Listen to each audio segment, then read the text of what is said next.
waaw asalaamaaleykum waa Sénégal ñun la collectif Cité Abdoulaye Thiaw Maïmouna Ba Diallo ba digg xiis ga ak mbatal yendu j'espère que Sénégal yëpp yàgg ngeen ñoo gis xàmmee ngeen ñu duñu ay gan ci yéen dañoo ñëw pour yëgluwaat mosoo leen ñoo gis ñu taxaw di wax te ànduñu ak sunu maire Mamar Talla Gadiaga mais tey dañoo ñëw uniquement pour wax Mamar Talla Gadiaga li mu def jëf ko collectif bi jëf ko Malika monsieur le maire Talla Gadiaga dañoo ànd ak moom di liggéey mu jaar ci suuf ñu koy jox ay notification ci loo xamante ne du moomeelam moom moo permettre bépp promoteur bu dugg ci àll bi monsieur le maire moo la permettre nga dugg fi 20 hectares yi ñu ko jox 12 hectares yëpp ay toolu jàmbur la te jaay nañ ko depuis 2005 moom moo ko signé woon moo signé Diallo bu digg moo signé xiis ga moo signé mbatal yendu moo délibéré Maïmouna Ba 2016 wëlbati ko àndaat ak ay promoteur pour ñu bëgg a dugg ci àll bi duñ ko nangu te fexe na ba am 20 hectares fexe na ba sauver seen waa kër duñ ko nangu li ñu bëgg mooy état bu Sénégal njëkkee ci Diomaye le président de la République ak monsieur Ousmane Sonko le premier ministre ñu ngi lay ñaan fitna buñ la mus a teg nañ ñu fitna bu ko raw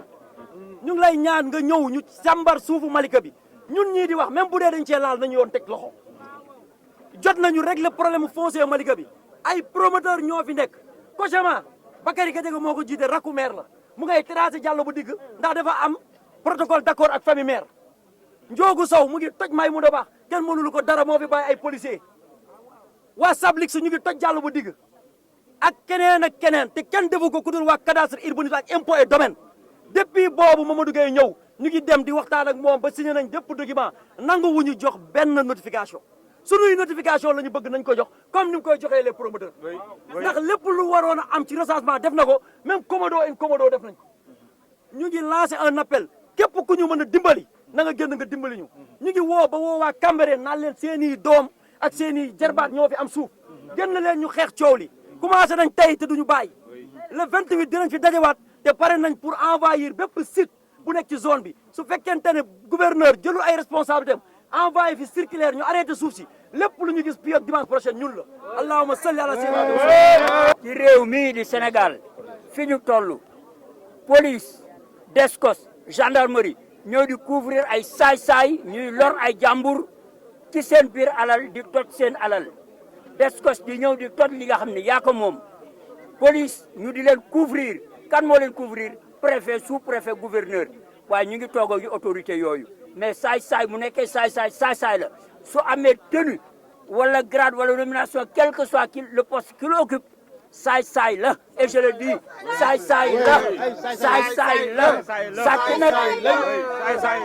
sàcc amul beneen tur bu dul sàcc Mamadou Gueye directeur des impôts et directeur des domaines mooy sàcc bu mag bi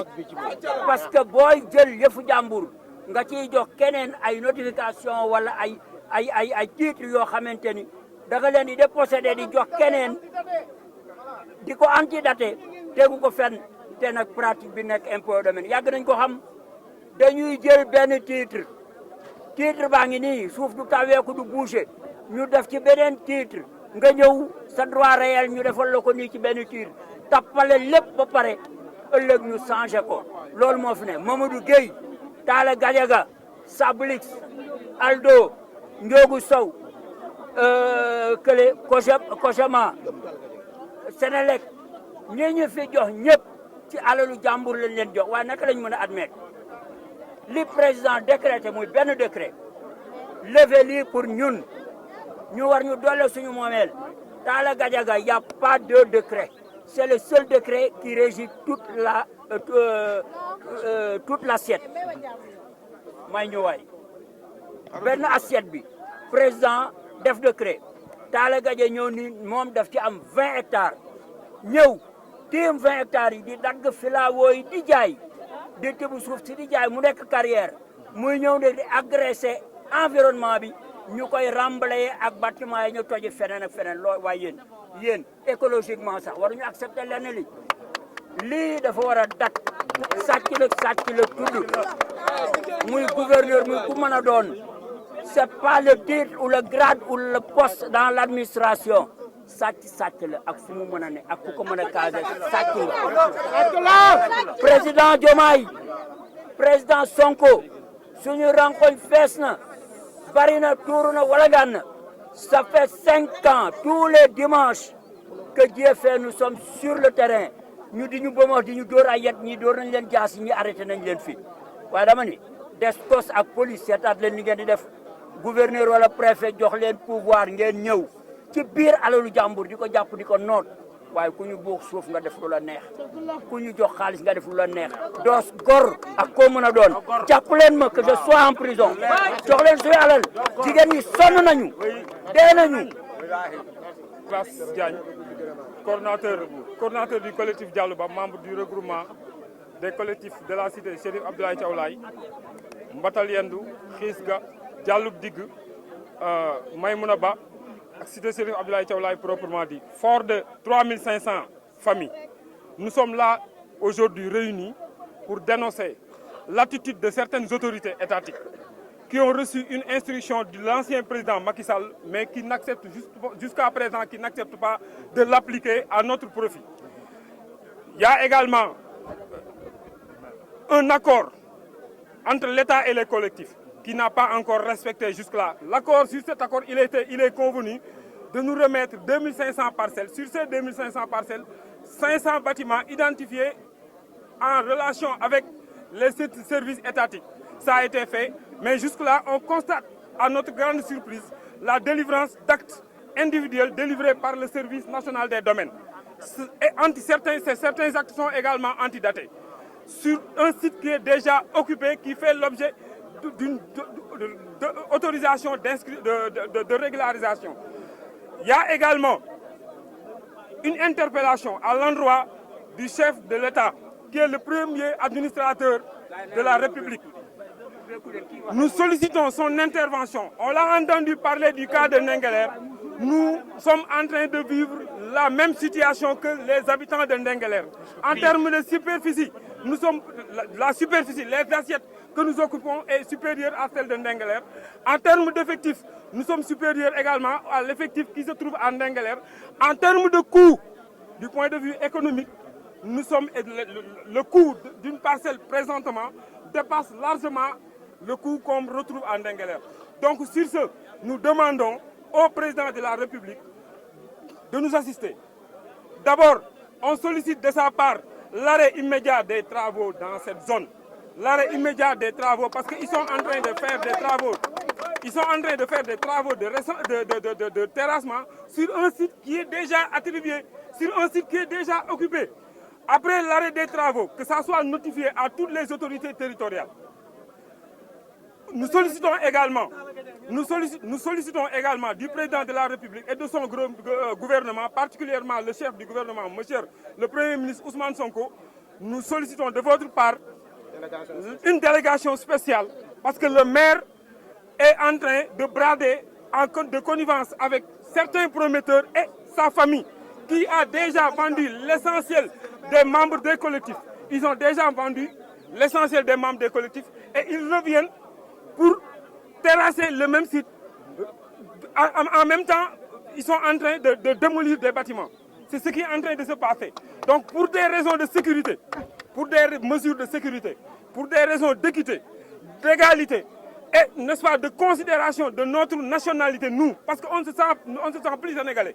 On se sent plus sénégalais parce qu'on voit un même gouvernement, une même administration qui est là pour des promoteurs et qui nous empêche de bénéficier de ce que nous avons déjà,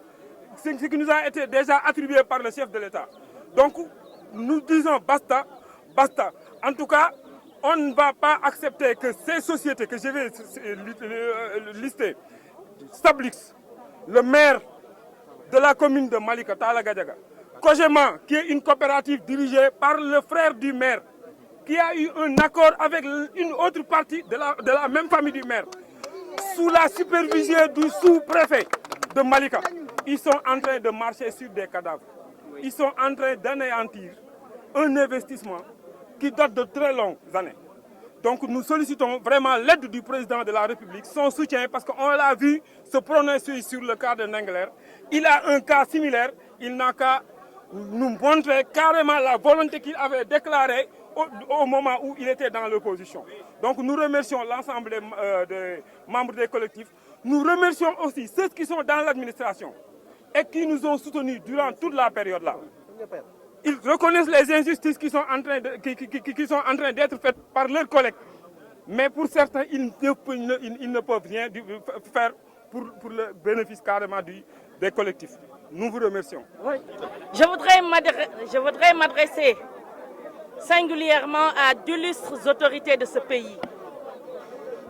Il s'agit du président de la République, son Excellence M. Diomaye Diakhar Faye, et du Premier ministre M. Ousmane Sonko. Monsieur le Président de la République, nous vous félicitons, nous vous encourageons, mais nous venons ici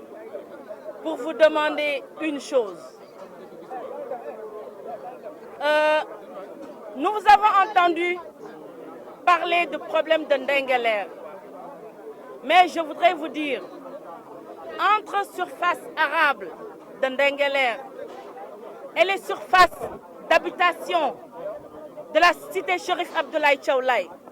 il n'y a qu'une seule et même chose, le besoin de dignité, le besoin d'affirmer notre dignité. Notre dignité a été bafouée longtemps par monsieur le maire Momar Talla Gadiaga, qui pourtant se disait être notre sauveur. Mais rien n'a né. Il n'a rien fait. En tout cas, actuellement, il nous a tourné le dos pour donner peut-être du plaisir à des promoteurs du Kogema, Ecobat et autres, Sablux. Pourquoi? Pour de l'argent. Ils veulent nous polluer notre air. Nous avons besoin d'un toit. Il faudrait que vous nous aidiez. Là, la cité Chérif Abdoulaye Thiaw Laye est une nucléaire foncière qui risque d'exploser à tout moment si vous n'intervenez pas. Parce que nous ne nous laisserons jamais faire. Monsieur le Premier ministre, vous qui avez incarné la bataille de l'injustice au Sénégal, nous vous interpellons. Moi, personnellement, j'en ai souffert des injustices qu'on vous a fait subir. Tous les Sénégalais épris de justice ont souffert des injustices que vous avez subies. Là, maintenant, nous vous interpellons parce que nous subissons plus que ces injustices-là. Nos familles sont écartelées, sont dispersées. Nous n'avons plus d'espoir. Et je vous dis, Monsieur le Président de la République, Son Excellence, Monsieur le Premier ministre, vous êtes nos espoirs là. Aujourd'hui, plus que jamais, cet espoir, nous l'avons toujours porté en vous lorsque vous étiez des opposants. Maintenant que vous êtes devenus les décideurs suprêmes, nous vous demandons de décider pour la population. Parce que je vous ai entendu parler à Keur Massar. Vous aviez dit, Monsieur le Premier ministre, nous n'accepterons jamais que ces injustices-là soient subies par les basses populations. Nous faisons partie de la basse population. Alors, pour terminer, je vais juste vous dire que nous sommes déjà des cadavres ambulants. Tout ce qu'on vous demande, c'est de venir nous ressusciter parce que nous sommes déjà des morts. Ressuscitez-nous, Monsieur le Président. Ressuscitez-nous, Monsieur le Premier ministre. Je ferai un clin d'œil à celui que j'appelle toujours le député des députés du peuple, Monsieur Guy Marius Sagna. Je vous interpelle. Vous avez toujours combattu l'injustice. Alors maintenant, vous avez de la matière, Monsieur le député. Nous, le peuple, nous sommes là. Veuillez nous ressusciter. C'est ce que j'avais à dire. bi ñëpp maa leen di nuyu ku ci nekk sa tur ak sa sant di nuyu nag président Diomaye Faye ñi ngi lay nuyu di la ñaanal nga dal ak jàmm ndax dafa am nag yow Diomaye Faye loo waxoon mi ngi ci réseaux sociaux yi di circuler da nga ni woon benn nit ci tee ay hectares yi jàmbur nit ñooñu duñu am fu ñu dëkk loolu c'est pas normal yaa ko waxoon te booba nekkoo président kon nag tey yaa ngi nekk président ñun ay jigéen lañu ñi ngi am suñu terrain yi VDN 3 bañ koy jënd ba tey booba montagne la woon booba promoteur soxlawu ko booba maire soxlawu ko booba kenn soxlawu ko ñu dajale suñu dërëm suñu ñaar dërëm jënd ko Macky Sall ñëw tabax fi tali promoteur yi ñëw bëgg koo nangu ci suñu loxo Diomaye yow la ñuy waxal président yow la ñuy waxal président Diomaye Faye yow la ñuy waxal yaa ne woon rongo ñu baa doo la dooti fi siim cerey borom alal yaa ko fi waxoon te ñun ñi ngi sa ginnaaw tey ba ëllëg lenn nag lañ lay ñaan yow président dellu di la ko ñaan ak sa premier ministre Ousmane Sonko mooy que na ñëw wax ak ñun jox ñu suñu li ñu moom ñoo ko moom sàcc ñu ko fenu ñu ko dañ koo liggéey dajale ko ba jënd ko may leen ma may wax nag ci monsieur le maire Talla Gadiaga yow Talla Gadiaga yow dañ ñoo bett li tax nga bett ñu mooy ndaje bu ñu mës a daje ñëw nga sol sa chemise bu weex ñëw tegale say tànk ndekete booba yëpp lii nga ñu bëgg loolu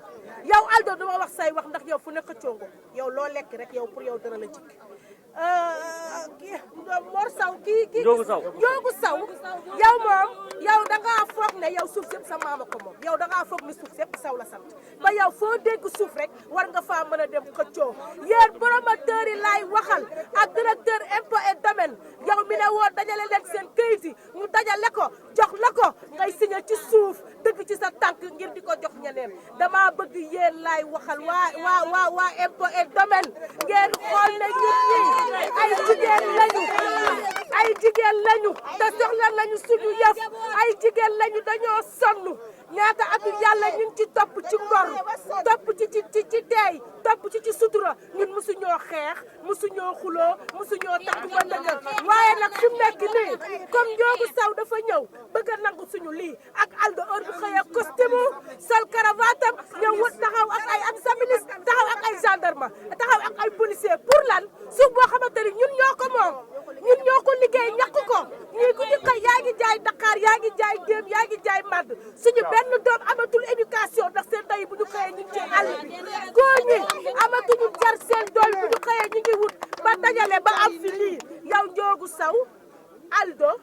Talla Gadiaga mu goree di ni directeur du domaine ngeen bëgg a jël loolu yëpp ne ko biir lekk du leen jig nag jox leen ñun ni ñu moom pare nañ nag pour tere tuuru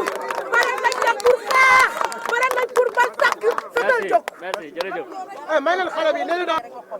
ñun dañoo liggéey suñu alal kon nañu ko Talla Gadiaga bàyyeel loolooy dëgg doomu aadama nag bët bu rusul toj Talla Gadiaga da bàyyi suñu alal ndax dañ ko ñàkk dañoo liggéey ñii jaay nañ jën ñii jaay nañu ginaar ñii yenn nañ ba sonn kon nañu bàyyi ak suñu alal ngir yàlla war a suude yi ku ne wax wala kaana moran loolu rek mooy def kon nañu bàyyi suñu